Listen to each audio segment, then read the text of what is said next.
and welcome to Fossil Fuels on the 5. I'm Amanda Comberg, and today we'll be discussing resources that people all over the world use in order to create energy.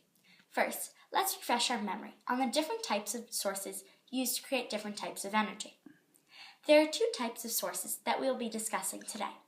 There are renewable sources and non-renewable sources used for energy. A renewable source of energy is energy that comes from resources which are naturally replenished within a human lifetime. However, a non-renewable source of energy is energy that comes from resources which are not able to be replenished within a human lifetime. Examples of renewable sources of energy include sunlight, solar energy, wind, and water, hydropower. There are three main sources of non-renewable energy used today in order to produce energy. These sources are oil and petroleum, natural gas, and coal.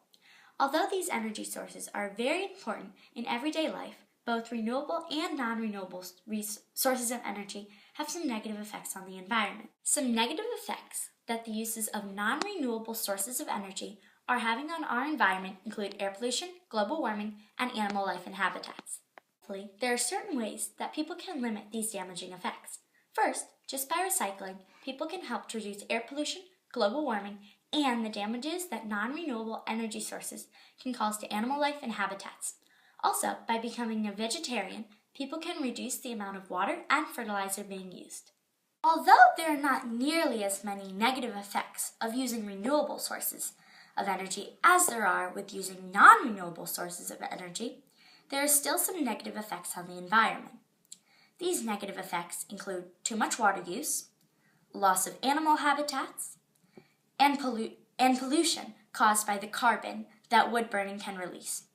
Even children can help reduce the burning of fossil fuels in their daily lives in many ways. First, 6th graders can walk or bike to places including school, a friend's house, a nearby shopping center, etc.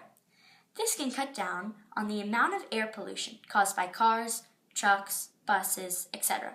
that are run with oil, a fossil fuel. In addition, in the cold weather, instead of asking to turn up the heat in either the car or at home, kids can dress with warmer clothing and possibly wear a blanket if you're in your house in order to keep warm. By doing this, you are cutting down on the amount of coal, a fossil fuel, used to create heat. Finally, 6th graders can do more activities that do not involve using electricity, such as playing outside or reading, instead of watching TV, which is created by burning fossil fuels.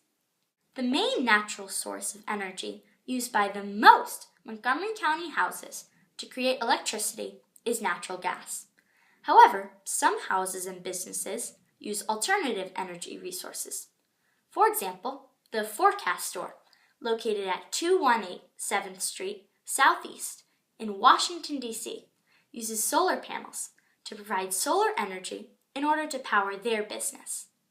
Thank you for watching Fossil Fuels on the 5.